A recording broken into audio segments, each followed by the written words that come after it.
ओम शांति। ओम शांति। आज की तारीख है 1 मई 2023, मई मास का पहला दिन। साकार महावाक्य। बाबा कहते, मीठे बच्चे, अपनी उन्नति के लिए, अपनी उन्नति के लिए अमृत वेले उठ बाप को याद करो। सवेरे का समय कमाई के लिए बहुत बहुत अच्छा है।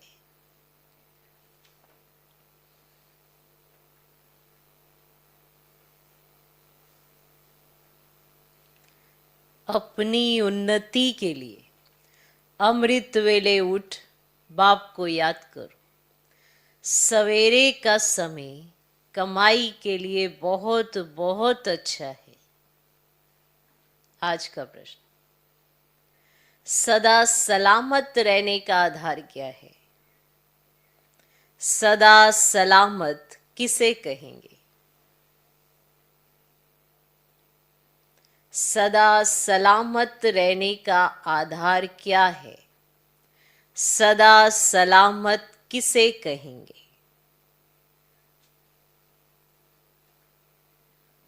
उत्तर, बाप की श्रीमत ही सदा सलामत बनाती है।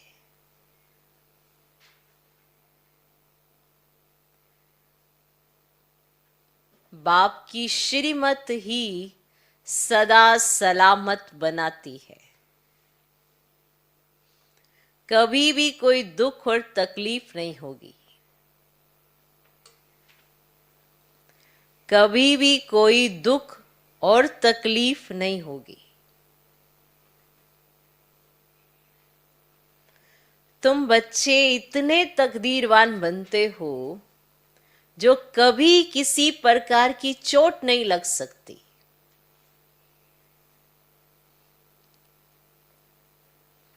तुम बच्चे इतने तकदीरवान बनते हो जो कभी किसी प्रकार की चोट नहीं लग सकती। निरोगी काया बन जाएगी।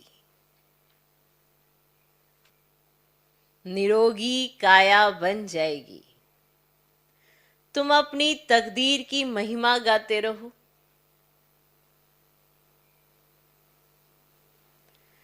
तुम अपनी तकदीर की महिमा गाते रहो। जो उठते बैठते बाप की याद में रहते हैं, वे हैं तकदीरवान बच्चे। जो उठते बैठते बाप की याद में रहते हैं, वे हैं तकदीरवान बच्चे। उन्हें ही सदा सलामत कहेंगे।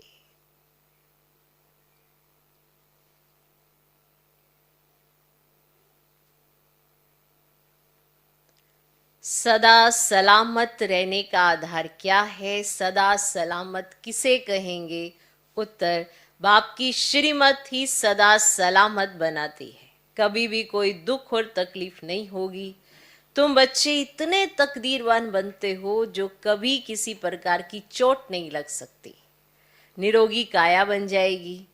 तुम अपनी तकदीर की महिमा गाते रहो। जो उठते बैठते बाप की याद में रहते हैं, वे हैं तकदीरवान बच्चे। उन्हें ही सदा सलामत कहेंगे। आज का गीत है, रात के राही थक मत जाना। ओम शांति। मीठे मीठे पुरुषार्थी बच्चे इस गीत का अर्थ तो स्वयं जानते होंगे। नंबरवार पुरुषार्थ अनुसार जो यात्रा पर उपस्थित हैं, वही यथार्थ अर्थ समझ सकते हैं। अब यह यात्रा है रात की और जिस्मानी यात्राएं होती है दिन की। अमरनाथ बद्रीनाथ पर जाते हैं तो दिन को सफर कर रात को सो जाते हैं, और तुम बच्चों की मुसाफरी है रात की।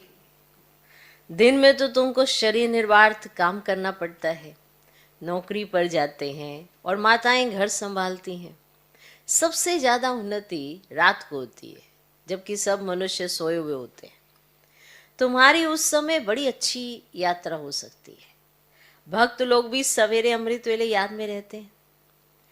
बच्चे अपनी उन्नति करना चाहते हो तो बाप राय देते हैं, नींद को जीतने वाले बनो। 5000 वर्ष पहले भी कहा था, भल सवेरे सो जाओ। अब कहावत है ना, सवेरे सोना सवेरे उठना। अब ये गुण मनुष्यों को बड़ा बनाता है, ये गुण मनुष्यों को बड़ा बनाता है। बरोबर तुम कितने साहूकार बनते हो, जो कभी तुमको पैसे की परवाह नहीं रहती। तुमको 21 जन्म के लिए वर्षा मिल जाता है शिवालय में। अब यहाँ तो तुम जन्म बाई जन्म पुरुषार्थ करते हो और अभी का तुम्हारा पुरुषार्थ 21 जन्मों का बन जाता है। वंडर है ना? ऐसा कोई भी पुरुषार्थ कराने वाला है नहीं।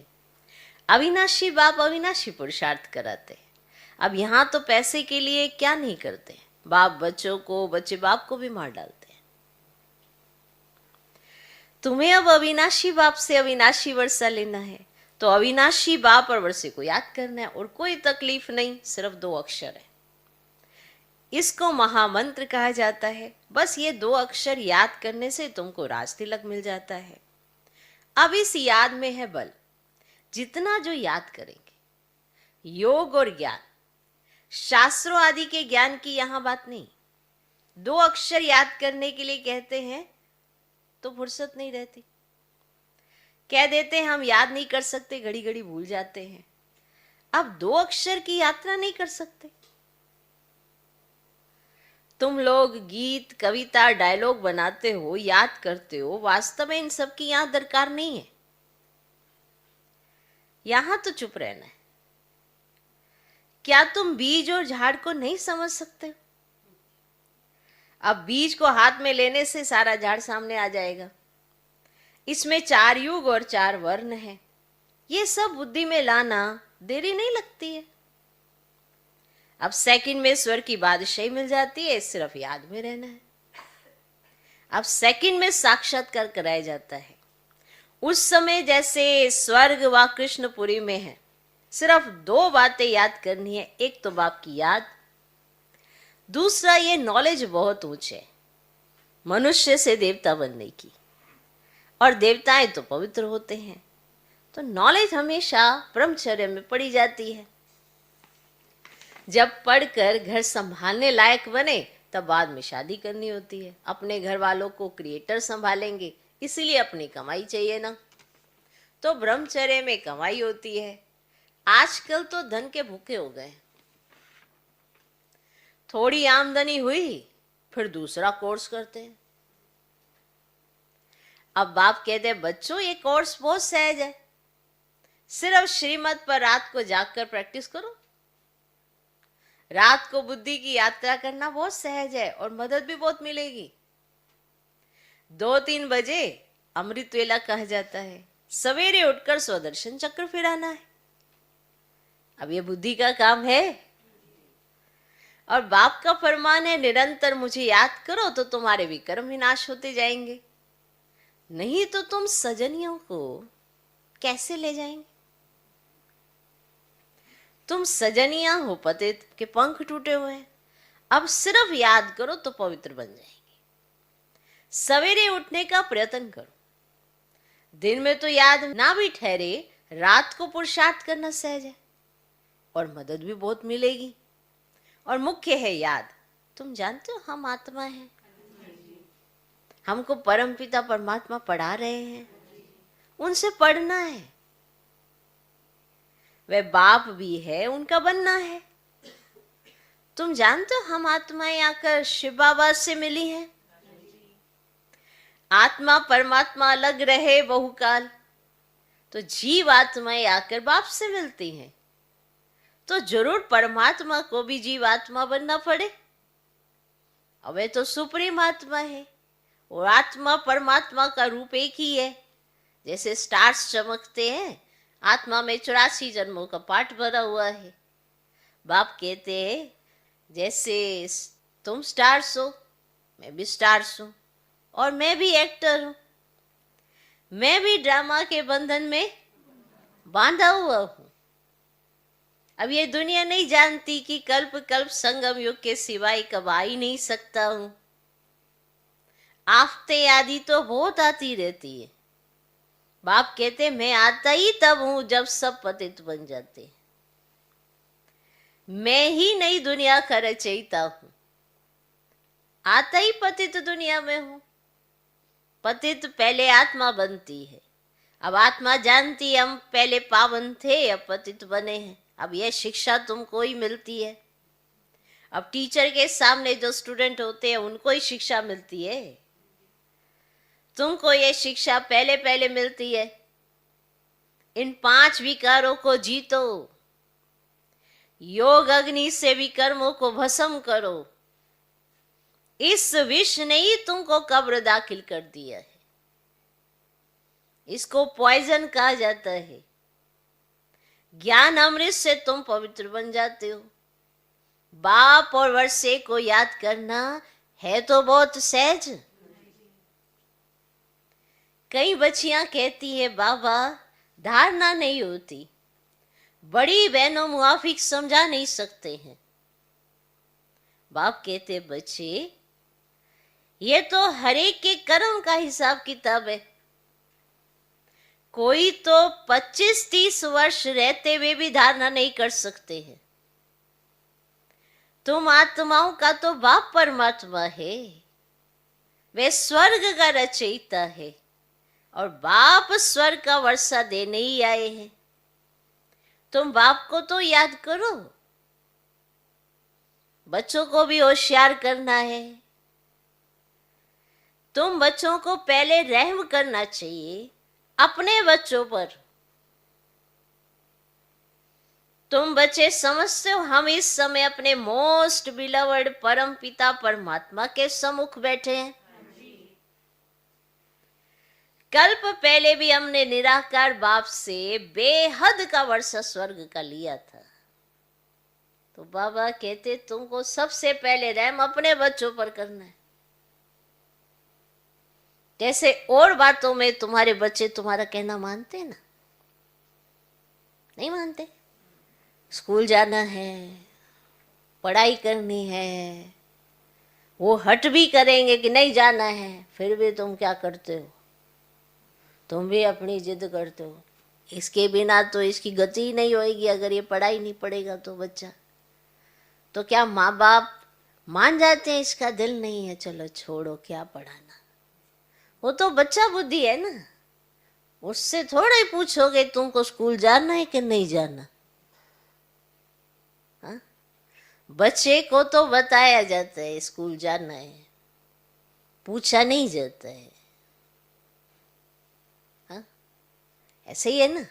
तो अगर अपने बच्चों को भी लायक बनाना है तो उनको शिक्षा दी जाती है। अब जब बच्चे बड़े हो जाते हैं, जब उनके संस्कार निकलते हैं, तो देखने में आया है कई बच्चे तो बाप के बन जाते हैं। क्योंकि जब बचपन में होते हैं तो उंगली पकड़ के माँ ले जा सकती है, जब बड़े हो जाते हैं तो आनाकानी करते हैं। जैसे यूनिवर्सिटी में चले गए, अब बच्चों के ऊपर है यूनिवर्सिटी जाना नहीं, माँ नहीं भेज सकती डांट के डपट के, लेकिन शिक्षा तो दे सकती है ना। तो ये माँ बाप पर है कि वो कैसे बच्चों को होशियार बनाते हैं। उनको शिक्षा तो देनी है ना, गलत और सही की। अगर बच्चा गलत डायरेक्शन पर निकल पड़े तो क्या माँ बाप नहीं समझाते कि ये डायरेक्शन गलत है, या देखते हुए चलो जाने दो इसको।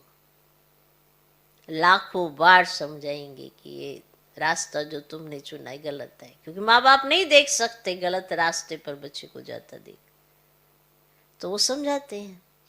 तो बाबा भी यही कहते हैं, तुम बाप को याद करो और होशियार बनो और अपने बच्चों को भी होशियार बनाओ। समझा? तो तुम बच्चे समझते हो हम इस समय अपने मोस्ट बिलवर्ड परम पिता परमात्मा के सम्मुख बैठे।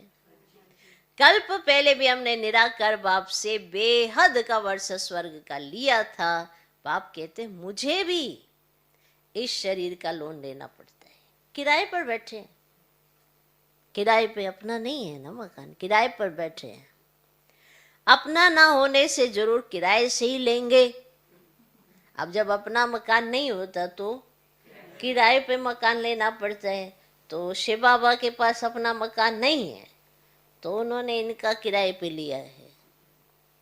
ये रथ है जिसमें कल्प कल्प रथी बनते हैं। रथ में रथी देख रहे हैं ना। आगे तो गीता पढ़ने से कुछ भी समझ में ही नहीं आता था। कहाँ वे अर्जुन और घोड़ों का रथ बैठ दिखाया है। तुम्हारा बाप रथी है। बच्चों को कहते हैं मुझ बाप को याद करो फिर चार्ट रखो। बच्चे देखा क्या है कि चार्ट नहीं रखते हैं, नहीं रखते हैं। ऐसा साजन जो 21 जन्म सुख देते उनको क्यों नहीं याद करेंगे। परंतु ये है गुप्त। अब बाप कहते अपने को आत्मा निश्चय कर फिर बाप की श्रीमत पर चलना है। इसमें ही माया बड़ा हैरान करती है। वह भी कम उस्ताद नहीं है, अच्छे अच्छे बच्चों को भी जीत लेती है। बाबा स्वर्ग का मालिक बनावे और माया चंडाल के जन्म में ले जावे। माना ऐसी एक्टिविटीज माया करवा देती है तो जाके चंडाल का जन्म मिलता है, क्योंकि श्रीमत छोड़ देते हैं। यहां बच्चे जानते हैं हमको भगवान पढ़ाते हैं। तुम गॉडली स्टूडेंट हो ना, बल दूसरा भी कोर्स उठाते फिर भी टीचर को याद करेंगे। बाप कहते हैं भल ग्रस्त व्यवहार में रहो परंतु सदा सुखी बनने के लिए साथ में दूसरा कोर्स उठाओ। मैं तुम्हें अथाह धन देता हूं जो तुम 21 जन्म कभी दुख नहीं देखेंगे। तुम्हारे जैसा अक्लमंद सृष्टि भर में कोई नहीं होता। प्रेसिडेंट आदि की कितनी महिमा करते हैं, परंतु तुम मोस्ट वंडरफुल इनकॉग्निटो बड़ी अथॉरिटी हो। कितनी महिमा करते हैं ना प्रेसिडेंट की, परंतु तुम मोस्ट वंडरफुल इनकॉग्निटो बड़ी अथॉरिटी हो। तुम्हारे जैसा नॉलेजफुल इस दुनिया में कोई हो ही नहीं सकता। अब तुम बच्चे जानते हो भारत को हम स्वर्ग बनाए, 21 जन्म के लिए स्वर्ग का मालिक बन रहे हैं। जगदम्बा को कितनी बड़ी प्राप्ति है। वह भी यही महामंत्र देती है कि शिव बाबा को याद करो।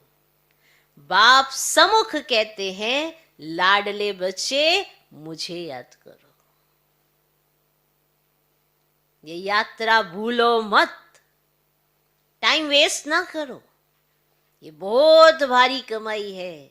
बुद्धि योग वहां लग जाना चाहिए। हम शिव बाबा के सम्मुख हैं, बाप के घर आए हैं।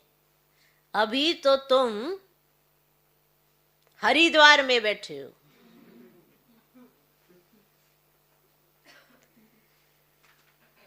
हरि परमात्मा खुद बैठे हैं, वहां तो पानी है। ये सच्चा सच्चा हरि का द्वार है। हर हर यानी दुख हरने वाला। यहां वे दुख हरता सुख करता तुम्हारे सामने बैठा है। भक्त लोग जाकर गंगा के किनारे बैठते हैं, समझते हैं गंगा का तट हो, गंगा जल मुख में हो।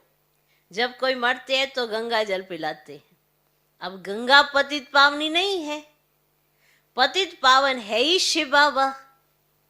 हर एक को याद उस शिव बाबा को करना है तो अंतमति सोगति हो जाएगी। ऐसे नहीं पिछाड़ी में कोई बैठ कहेंगे शिव बाबा को याद करो। अंत में आप ही शिव बाबा की याद में शरीर छोड़ना है। अब हमको शिव बाबा के पास जाना है, मुक्ति धाम। सत्युग को जीवन मुक्ति धाम कहा जाता है और धाम रहने के स्थान को कहा जाता है। निर्वाण धाम में निराकार आत्माएं ब्रह्म तत्व में रहती हैं। अब तुम आकर हरि के घर में बैठे हो। दुख हरने वाला एक ही है। अब तुम बच्चों को शिव बाबा और उनका स्वीट होम याद आएगा। बाबा आए हैं अपने घर ले चलने। अब शिव बाबा के स्वीट होम को याद करना है। यहाँ तो कोई स्वीट है ही नहीं।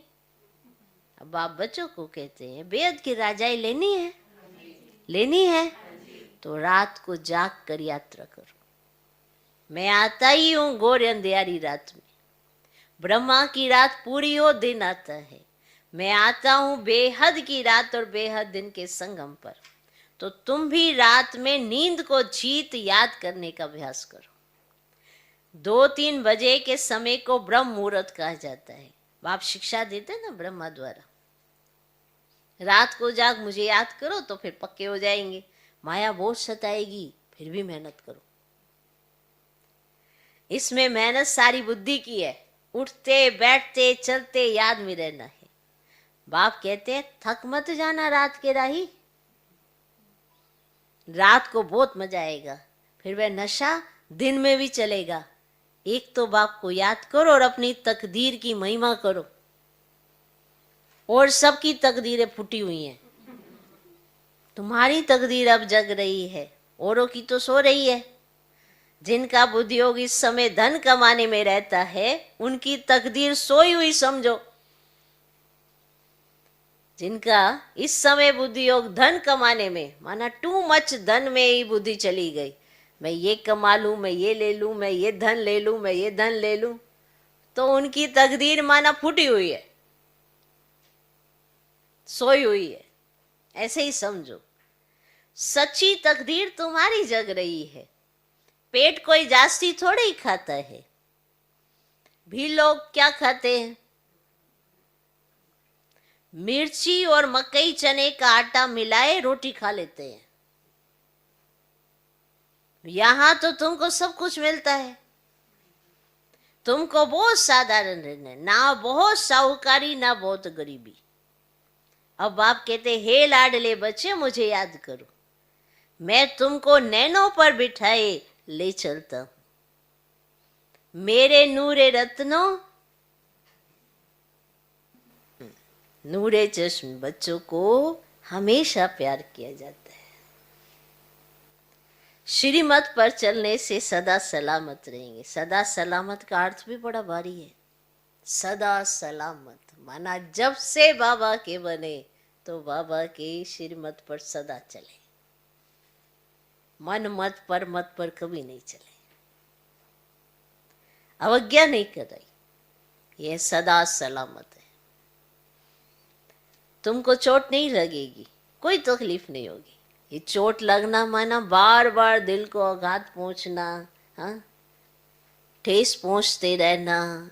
जहां जहां बुद्धि योग लगाओगे तो ठेस तो पहुंचेगी, और बाबा से बुद्धि योग लगा होगा तो कभी ठेस नहीं पहुंचेगी। तो इसीलिए बुद्धि किसी चीज में नहीं अटकाना, नहीं तो वहीं से धोखा मिलेगा। तो तुमको चोट नहीं लगेगी, कोई तकलीफ नहीं होगी। इतना तुमको सदा सलामत बनाता हूं। निरोगी काया रहेगी, ना काल की ताकत है। अगर अच्छी रीति याद करेंगे तो मदद मिलेगी। जिन्होंने कल्प पहले पुरुषार्थ कर अपनी प्रारब्ध बनाई, साक्षियों देख रहे हैं, ये अपने को इंश्योर करते हैं।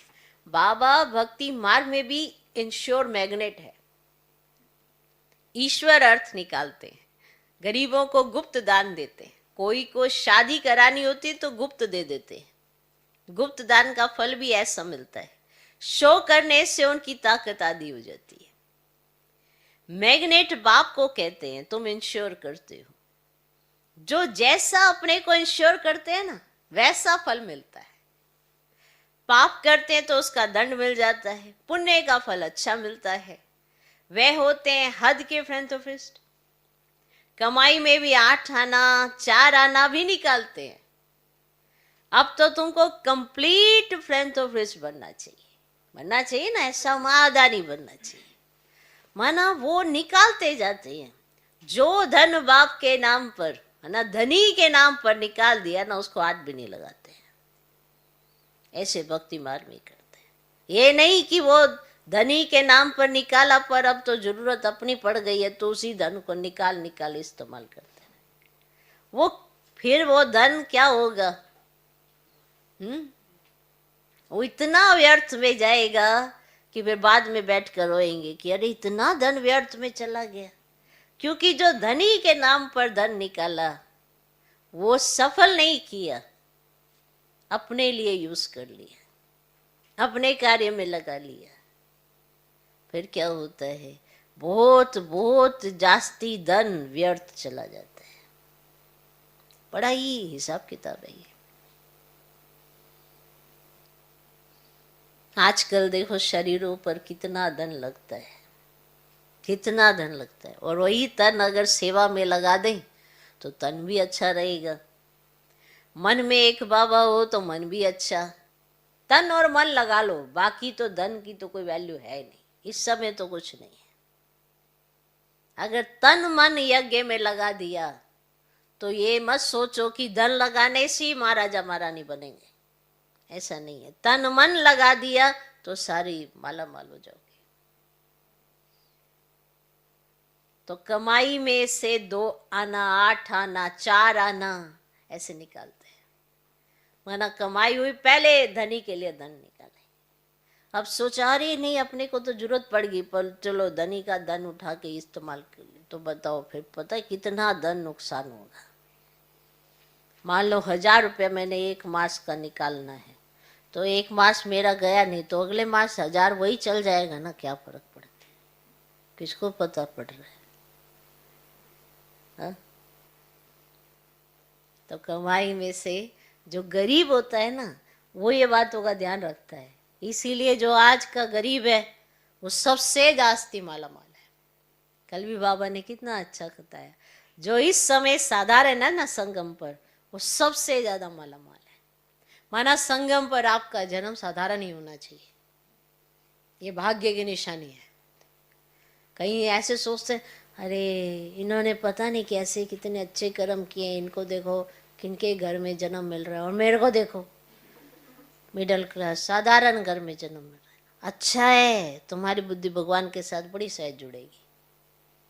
उनकी बुद्धि जोड़ने की जरूरत ही नहीं है, उनको लगता है सब कुछ तो है अपने पास, तो उनकी बुद्धि विकारों में जल्दी चली जाती है। जैसे आज धन के पिछाड़ी लोग एक दूसरे को कैसे करते हैं, तो उस समय ये आज कमाई का समय है कि ऐसा कभी तुम्हारा जन्म कहीं हो ही नहीं जो तुमको धन के पिछाड़ी किसी का नुकसान करना पड़े।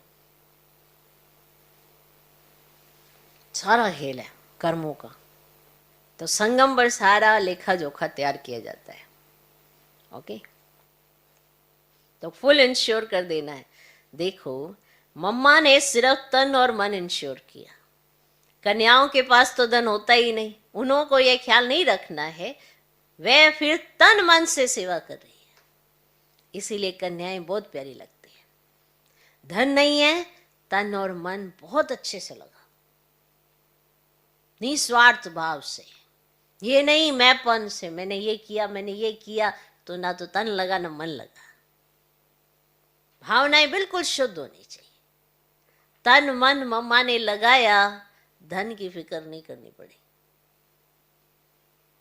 धन की चिंता नहीं करनी पड़ी कि मेरे पास तो धन है नहीं, मैं कैसे लगाऊं। बाबा ने कहा तन मन धन लगाओ, तो बाबा ने ऐसा नहीं कहा। बाबा ने कहा जो तुम्हारे पास है उसको अच्छे से लगाओ। कहीं ऐसे विचार करते हैं मैं इतना कमा लूं फिर यज्ञ में लगा लूं। बुद्धि टू मच अगर कमाई में चली जाएगी तो यज्ञ में कहाँ रहेगी। आज के धन की कोई कीमत नहीं है, क्योंकि कम मिट्टी में मिल जाए कुछ नहीं कह सकते। तो तन मन लगाओ, अच्छे से तन मन लगाओ, तन मन से सेवा करे। इसलिए कन्याएं बहुत प्यारी लगती है। कन्याएं नंबर 1 में आ जाती हैं। बाबा अदर कुमार था, हाँ कोई कुमार निकलते हैं, स्वयंवर रच पवित्र रह दिखाते तो हो सौभाग्य, सरेंडर भी पूरा हो, वे बहुत अच्छा पद पा सकते हैं। बाबा समझाते हैं कर्मों का भोग भी सारा यहाँ चुकतू करना है।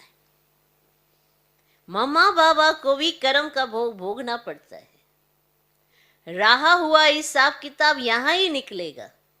ऐसे नहीं ईश्वर का बना हूं फिर रक्षा क्यों नहीं करते हैं, कई इस तरह के सवाल भगवान से करते हैं। अब मैं बाबा का बन गया हूं फिर मुझे ये कठिनाई क्यों आ रही है, फिर क्यों मेरा हिसाब किताब हो रहा है, फिर मुझे क्यों बीमारी आ रही है। अरे सारे हिसाब किताब चुकतू करने हैं ना।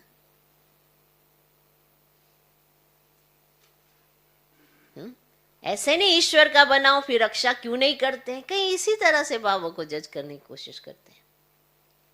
नहीं, कर्म भोग तो जरूर यहां ही चुक तो करना है। अच्छा, मीठे मीठे सिकिल दे बच्चों प्रति माता पिता बाप दादा का याद प्यार और गुड मॉर्निंग। रूहानी बाप की रूहानी बच्चों को नमस्ते। हम रूहानी बच्चों की भी रूहानी बाप को नमस्ते नमस्ते नमस्ते। Good morning good morning good morning. धारणा के लिए मुख्य सर पहला पॉइंट, बुद्धि योग से सच्ची यात्रा करनी है।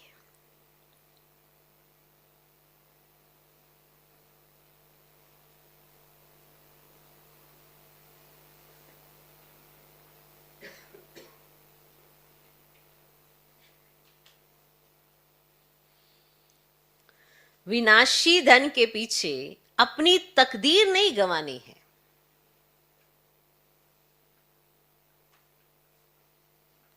सच्ची कमाई करनी है।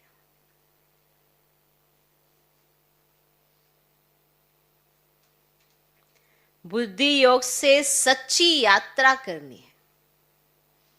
विनाशी धन के पीछे अपनी तकदीर नहीं गंवानी है, सच्ची कमाई करनी है। दूसरा पॉइंट, तन मन धन से पूरा फिलैंथ्रोपिस्ट माना महादानी बनना है।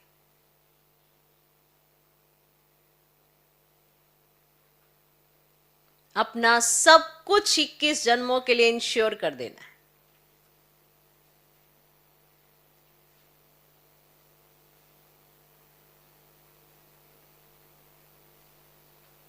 आज का वरदान, दिव्य बुद्धि के बल द्वारा परमात्म टचिंग का अनुभव करने वाला मास्टर सर्वशक्तिमान भव।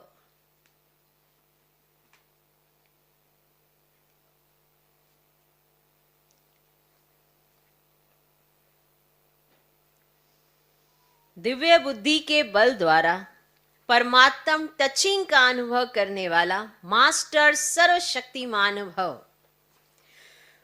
दिव्य बुद्धि को बुद्धि बल कहा जाता है। इस बुद्धि बल द्वारा ही बाप से सर्व शक्तियां कैच कर मास्टर सर्वशक्तिमान बनते हो। जैसे साइंस बुद्धि बल है, लेकिन वह संसारी बुद्धि है, इसीलिए इस संसार के प्रति, प्रकृति के प्रति ही सोच सकते हैं। आपके पास दिव्य बुद्धि का बल है जो परमात्म प्राप्ति की अनुभूति कराता है। दिव्य बुद्धि द्वारा हर कर्म में परमात्म प्योर टचिंग का अनुभव कर सफलता का अनुभव कर सकते हो। दिव्य बुद्धि के बल से माया के वार को हार खिला सकते हो। आज का स्लोगन, मास्टर ज्ञान सूर्य बन, सर्व को ज्ञान की लाइट माइट देने वाले ही सच्चे सेवाधारी हैं।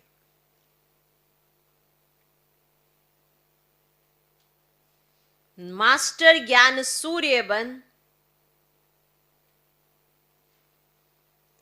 सर्व को ज्ञान की लाइट माइट देने वाले ही सच्चे सेवाधारी हैं। ज्ञान सूर्य बाबा, मास्टर ज्ञान सूर्य बाबा के बच्चे बनकर, है ना, ज्ञान का वो स्वरूप बनकर जो रोशनी देता हो, जो सबको ये प्रत्यक्ष प्रमाण दिखाता हो कि ज्ञान से जीवन में क्या परिवर्तन आता है। तो ऐसा मास्टर ज्ञान सूर्य बनकर सर्व को ज्ञान की लाइट माइट देनी है। ज्ञान माना समझ, वो समझ जिससे आपका जीवन इतना उज्जवल हुआ है, तो आपको प्रत्यक्ष दिखाना है अपने जीवन से। इसीलिए मास्टर ज्ञान सूर्य बन, सर्व को ज्ञान की लाइट माइट देने वाले ही सच्चे सेवाधारी हैं। हम सेवाधारी हैं या सच्चे सेवाधारी हैं, इस पर भी हमें ध्यान देखना है। कैसे सेवाधारी हैं? सच्चा सेवाधारी वो जो ज्ञान का स्वरूप बने। तो इसीलिए बाबा ने कहा, मास्टर ज्ञान सूर्य बन, सर्व को ज्ञान की लाइट माइट देने वाले ही सच्चे